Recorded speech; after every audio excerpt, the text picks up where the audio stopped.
Assalamualaikum warahmatullahi wabarakatuh.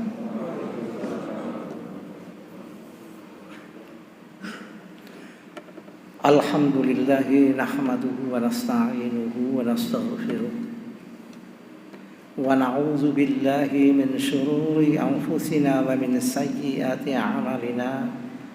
May yahdihillahu fala mudilla lahu wa may yudlil fala hadiya lahu. Asyhadu an la ilaha illallah wahdahu la syarika lah wa asyhadu anna Muhammadan abduhu wa rasuluh la nabiyya ba'da. Allahumma salli wa sallim ala rasulillah wa ala alihi wa sahbihi wa mawalah. Amma ba'du, faya ayyuhal hadirun, usikum wa nafsi bitaqwallah faqad fazal muttaqun. Ma'asyiral muslimin rahimakumullah. Alhamdulillah, kita bersyukur kepada Allah yang masih memberikan kesehatan, kekuatan, kesabaran kepada kita untuk berada di saf-saf masjid ini ya. Mudah-mudahan ini bisa kita laksanakan ya, minimal sampai akhir Ramadan ini kita tetap bisa istiqomah sebagaimana sekarang ini ya.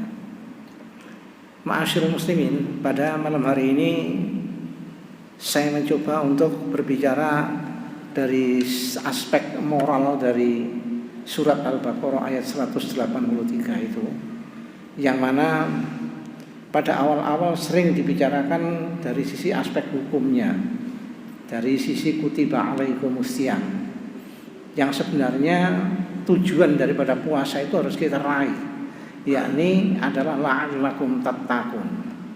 Jadi menjadi orang yang bertakwa, yang tentunya adalah aspek moral, aspek etika atau aspek akhlak. Nah, biasanya dalam sisi akhlak ini, moral itu biasanya menjadi garapannya orang-orang dalam bidang tasawuf ya. Yang mana kita sering terjebak kepada sisi tata lahiriah daripada ibadah, tapi dari sisi aspek moral atau sisi batiniahnya tidak kena.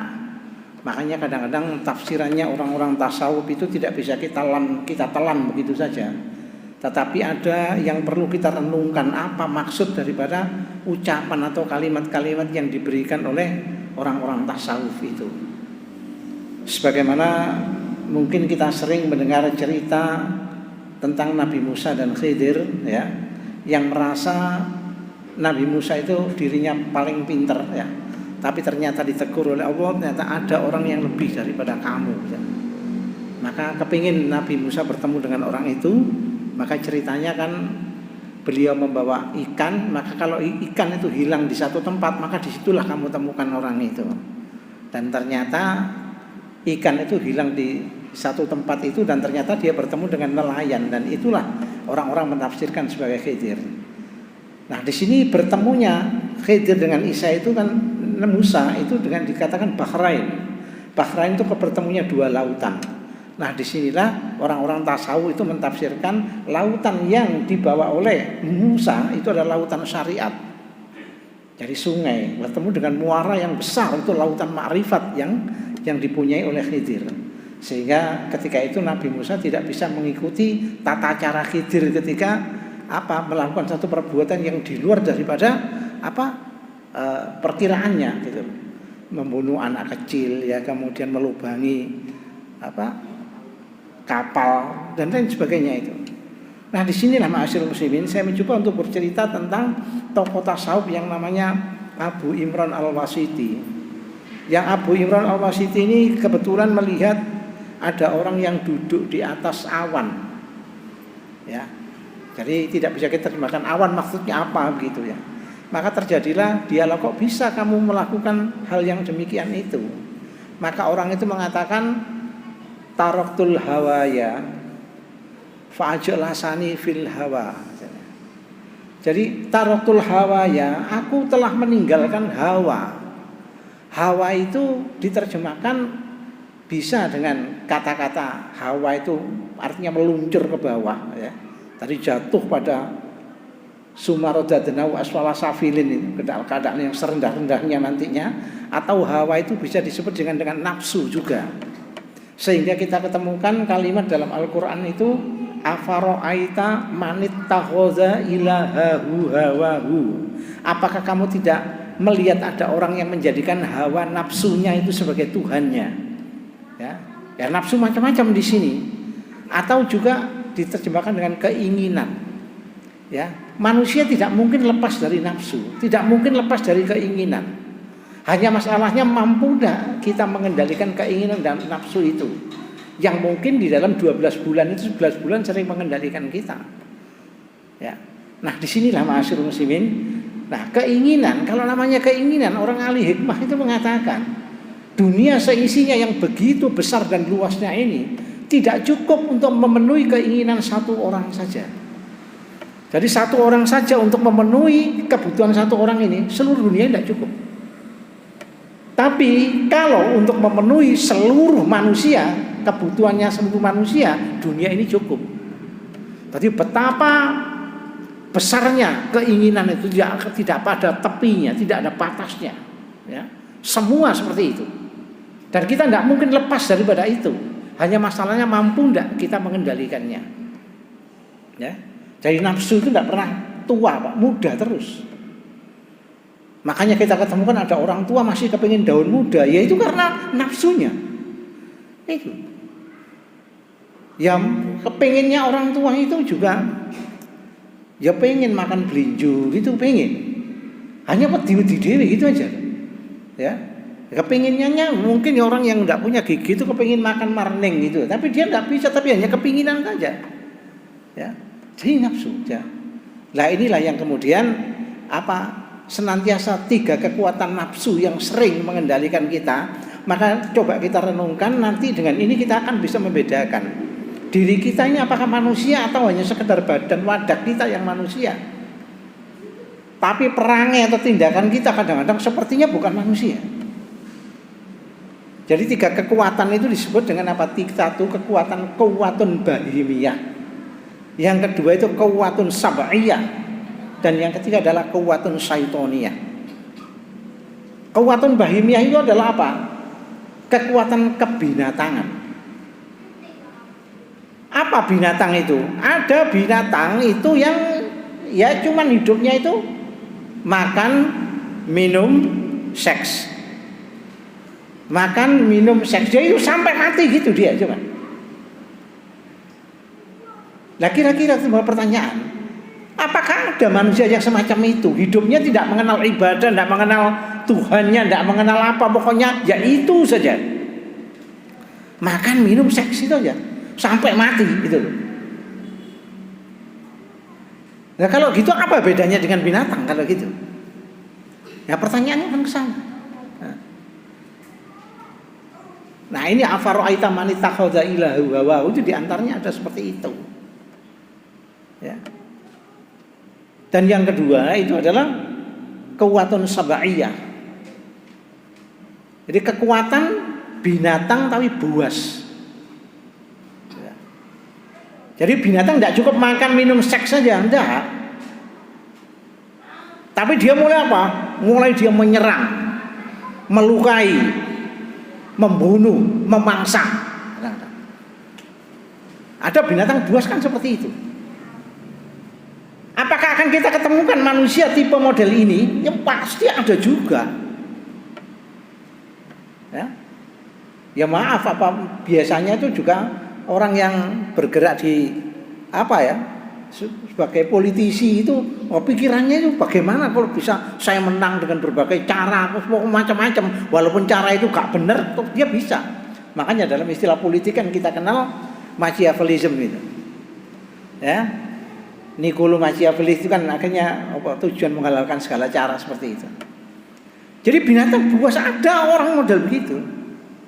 Bahkan kalau kita lihat ternyata buas mana antara manusia dengan binatang dalam hal ini. Ya. Saya melihat yang namanya binatang paling buas kita kenal kan macan, singa itu.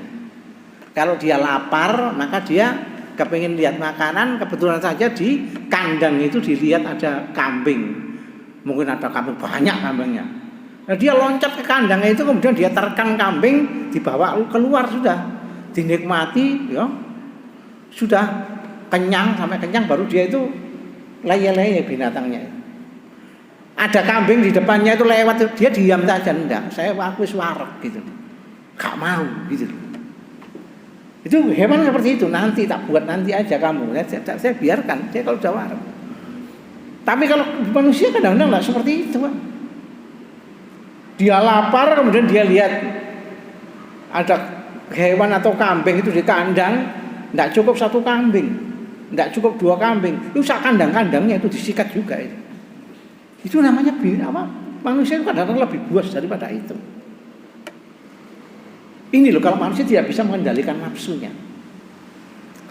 Apalagi kalau sudah manusia itu dan binatang itu mati, podo-podo mati ini gitu ya. Ya. Itu kadang-kadang lebih berharga. Ya lebih berharga, kadang-kadang masih hidup pun pernah lebih berharga binatang. Iya. Contoh paling gampang itu ya.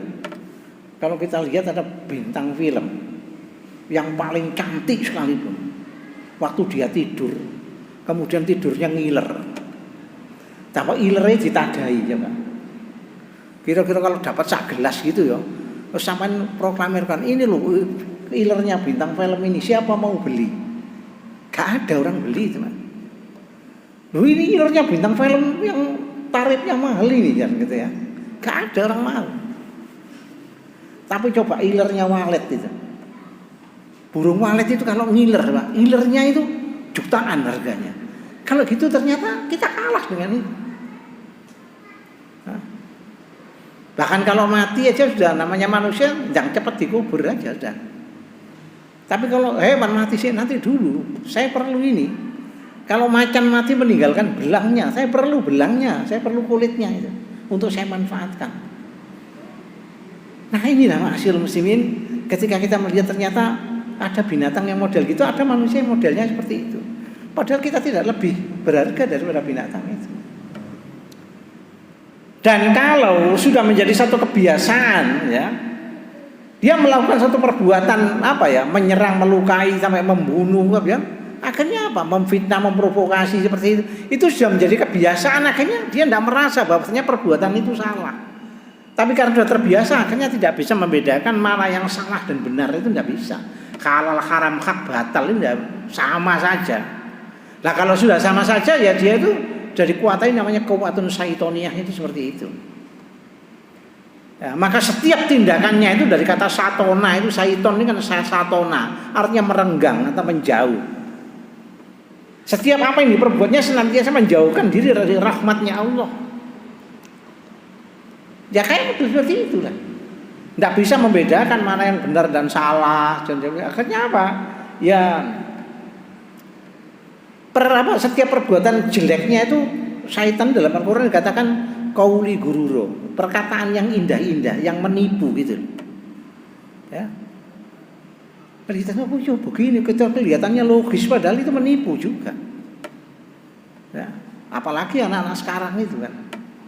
Orang-orang sekarang itu sepertinya sudah terbiasa melegalisasi sesuatu yang kadang-kadang itu menurut ukuran agama itu tidak benar itu. Kalau dulu kan ada istilah namanya 7-Eleven ya. Kasarannya itu kan kumpul kebu itu Pak ya. Itu dengan alasan iya kita penjajakan dulu 2-3 bulan, baru setelah kalau cocok baru nikah. Kok daripada nikah dulu itu tidak cocok, nanti 2-3 bulan cerai. Enak ini aja. Itu yang ditempuh seperti itu sekarang. Nah oleh karena itulah ma'asyiral muslimin, kemudian ini semua nafsu-nafsu itu ya, makanya ada dalam Al-Quran itu nafsu lawamah, nafsu amarah gitu. Nafsu amarah itu kata innan nafsa la amaratum bisu, bahwasanya nafsu itu senantiasa menyuruh kita ke arah kejelekan, tapi kita tidak bisa membunuh nafsu itu. Dia berada bersama kita. Akhirnya apa? Allah menganugerahkan kekuatan yang lain. Itu namanya kuwatun robbaniyah atau disebut dengan nafsul mutmainnah itu ini. Ya. Apa kekuatan robbaniyah itu? Apa kekuatan dari atau kekuatan ketuhanan itu yang diletakkan pada akal sehat kita. Sebab itulah di dalam agama kita dilarang mengkonsumsi sesuatu yang membuat akal kita terganggu. Yang lagunya miras santika itu kan diantaranya tidak boleh. Yang minuman keras, narkoba dan itu membahayakan akal kita, maka diharamkan. Sedangkan agama kita itu banyak sekali berbicara tentang apa? Afala. Apakah kamu tidak yatafakkarun, yatadzakkarun, yatadabbarun, memikirkan, ya, mempelajari, mentadaburi lil alimin, untuk orang-orang yang berpengetahuan. Seperti itu. Namun ya banyak sekali kadang-kadang orang itu menerangkan agama itu kadang-kadang tidak logis walaupun kelihatannya bagus. Ya saya tidak membantah. Sebagai yang terakhir, karena kita terbatas oleh waktu, ya jadi sering sebelum Ramadan atau dalam Ramadan ini diterangkan tentang mungkin kita tarawih seperti ini kan, ada 11, ada 23 itu masih wajar, ya. Tapi ada yang menerangkan imam ini melakukan menghidupkan malam Ramadannya itu dengan sholat sampai 300 rakaat, gitu loh. Kadang-kadang seperti itu. Saya juga mikir, masa ya bisa 300 rakaat? Seumpama satu rakaat itu ya cepet-cepetan aja, enggak surat kayak ini, ya. Itu satu rakaat aja 2 menit gitu, itu 600 menit loh Pak. Nah kalau 300 rakaat 600 menit itu sama dengan 10 jam. 10 jam itu kalau sholatnya dimulai jam 8 nih, jam 6 isu buyar itu. Itu enggak pakai sahur itu nantinya. Ya. Itu kuat lah gitu loh. Kadang-kadang mungkin juga yang menerangkan sendiri ya enggak berani ngelakoni gitu. Ini enggak logis kadang-kadang. Ya itulah ma'asyil muslimin, ya. Maka kita yang dikanugerai oleh Allah itu pikiran yang jernih, akal yang sehat. Dengan akal sehat kita bisa menilai sesuatu itu dengan apa? Ya dengan baiklah. Sebagaimana di dalam Al-Quran itu ada cerita-cerita, tapi cerita yang kita dapati di situ bukan sekedar cerita yang hanya kita pahami ceritanya saja, tetapi itu ada kata-kata walaqad kana fi qasasihim, sesungguhnya telah ada di dalam kisah-kisah mereka itu. Apa kisah-kisah mereka yang kita pelajari? Maka ibratul liulil albab, sebagai suatu pelajaran bagi orang yang mempunyai kejernihan pikiran. Ya, demikian ma'asyiral muslimin, ya, khutbah tarawih singkat yang dapat saya sampaikan. Mudah-mudahan yang sedikit ini membawa berkah dan manfaat untuk kita semuanya. Demikian, kurang dan lebihnya saya mohon maaf. Aku qauli hadza wastaghfirullah li wa lakum innahu huwal ghafurur rahim. Assalamualaikum warahmatullahi wabarakatuh.